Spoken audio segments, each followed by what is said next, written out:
जय हिंद साथियों, नमस्कार, गुड मॉर्निंग। आज हम बात करेंगे 20 फरवरी 2025 के जो भी इंपॉर्टेंट करंट अफेयर के क्वेश्चन हैं उनकी आज यहाँ पर चर्चा करने वाले हैं। उससे पहले आप सभी जल्दी से वीडियो को लाइक कर दीजिए, साथ ही क्लास को शेयर कर दीजिएगा। आज हम उन्हीं क्वेश्चन की चर्चा करेंगे दोस्तों, जो कि आपके आगामी एग्जाम यहाँ से क्वेश्चन बन सके। तो साथियों, आज का क्वेश्चन आपके लिए रहने वाला है कि निम्नलिखित में से किस फिल्म को 2022 में बेस्ट फिल्म पॉपुलर चॉइस का फिल्म फेयर पुरस्कार मिला।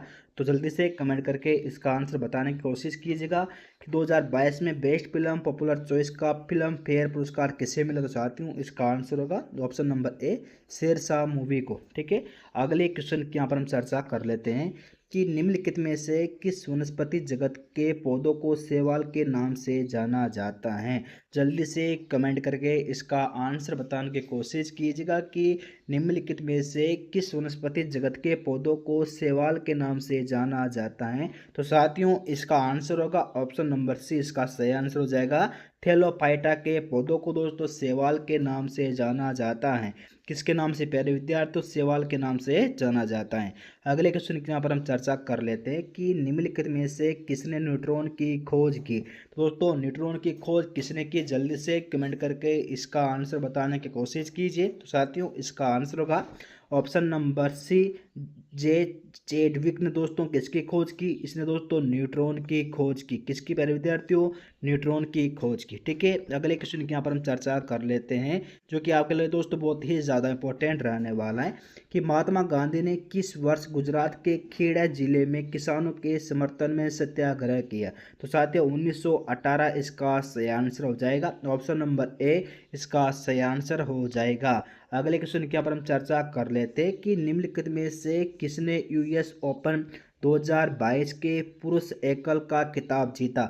जल्दी से कमेंट करके इसका आंसर बताने की कोशिश कीजिएगा कि दोस्तों 2022 में के पुरुष एकल का खिताब किसने जीता। तो साथियों, इसका आंसर होगा ऑप्शन नंबर डी, केस्पर रूड ने। ठीक है दोस्तों, अगले क्वेश्चन की यहाँ पर हम चर्चा कर लेते हैं। हाल ही में दोस्तों कौन सी भारत यूके ऊर्जा वार्ता नई दिल्ली में आयोजित की गई। जल्दी से कमेंट करके आंसर बता दीजिएगा कि हाल ही में भारत और यूके ऊर्जा वार्ता नई दिल्ली में आयोजित की गई। तो विद्यार्थियों, ऑप्शन नंबर ए चौथी इसका सही आंसर हो जाएगा। कौन सी प्यारे विद्यार्थियों? चौथी इसका सही आंसर हो जाएगा।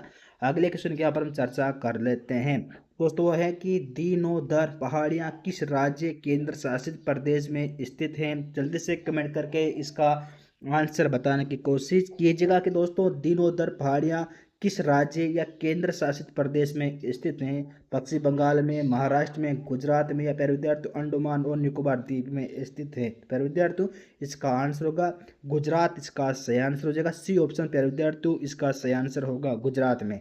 ठीक है, अगले क्वेश्चन की यहाँ पर हम चर्चा कर लेते हैं कि हाल ही में राष्ट्रपति द्रौपदी मुर्मू ने आदि महोत्सव 2025 का उद्घाटन कहाँ किया। तो प्यारे विद्यार्थियों, नई दिल्ली, मुंबई, हैदराबाद, बेंगलुरु। जल्दी से कमेंट करके इसका आंसर बता दीजिए। प्यारे विद्यार्थियों, इसका आंसर होगा ऑप्शन नंबर ए, नई दिल्ली में दोस्तों द्रौपदी मुर्मू ने आदि महोत्सव 2025 का उद्घाटन किया। अगले क्वेश्चन की यहाँ पर हम चर्चा कर लेते हैं कि हाल ही में किस देश ने भारतीय दूतावास ने प्रसिद्ध खोन नृत्य और सितार वादक का आयोजन किया गया। जल्दी से कमेंट करके इसका आंसर बता दीजिए। तो दोस्तों, इसका आंसर होगा ऑप्शन नंबर डी, थाईलैंड, इसका सही आंसर हो जाएगा। अगले क्वेश्चन की यहाँ पर हम चर्चा करते हैं।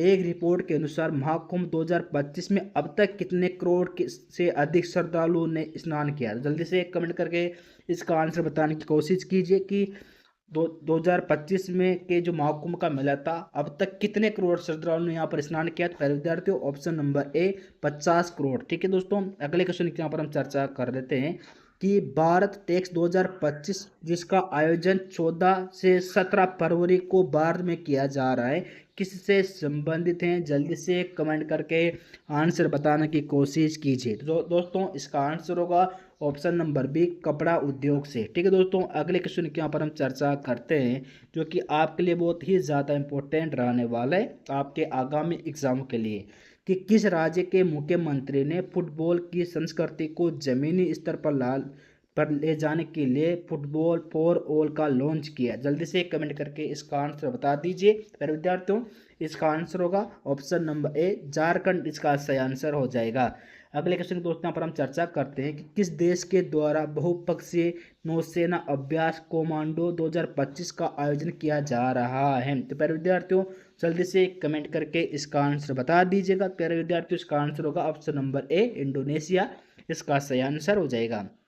अगले क्वेश्चन की आप हम चर्चा करते हैं, हाल ही में किस राज्य की सरकार ने औद्योगिक पार्क और हरित ऊर्जा नीति 2025 को मंजूरी दी? जल्दी से कमेंट करके इसका आंसर बता दीजिएगा कि हाल ही में किस राज्य की सरकार ने औद्योगिक पार्क और हरित ऊर्जा नीति 2025 को मंजूरी दी। बहुत ही ज़्यादा मोस्ट क्वेश्चन रहने वाले प्यारे विद्यार्थियों आप सभी के लिए। तो प्यारे विद्यार्थियों इसका आंसर होगा ऑप्शन नंबर सी असम, इसका सही आंसर हो जाएगा। अगले क्वेश्चन की यहाँ पर हम चर्चा कर लेते हैं कि पहला ओलंपिक स्पोर्ट खेल वर्ष 2027 में किस देश में आयोजित किया जाएगा? तो प्यारे विद्यार्थियों जल्दी से कमेंट करके इसका आंसर बता दीजिएगा कि पहला ओलंपिक स्पोर्ट खेल 2027 में किस देश में आयोजित किया जा सकता है? तो प्यारे विद्यार्थियों इसका आंसर होगा ऑप्शन नंबर ए सऊदी अरब। ठीक है, अगले क्वेश्चन की यहाँ पर हम चर्चा कर लेते हैं कि निम्नलिखित में से कहाँ फ्लावर शो आयोजित किया जाएगा? तो विद्यार्थी ऑप्शन नंबर डी नोएडा, इसका सही आंसर हो जाएगा। ठीक है, अगले क्वेश्चन की यहाँ पर हम चर्चा कर लेते हैं कि निम्नलिखित में से किस मंत्रालय द्वारा प्रधानमंत्री योग पुरस्कार 2025 का आयोजन किया जा रहा है? जल्दी से कमेंट करके इसका आंसर बता दीजिएगा। प्यारे विद्यार्थियों इसका आंसर होगा ऑप्शन नंबर सी आयुष मंत्रालय के द्वारा। ठीक है दोस्तों।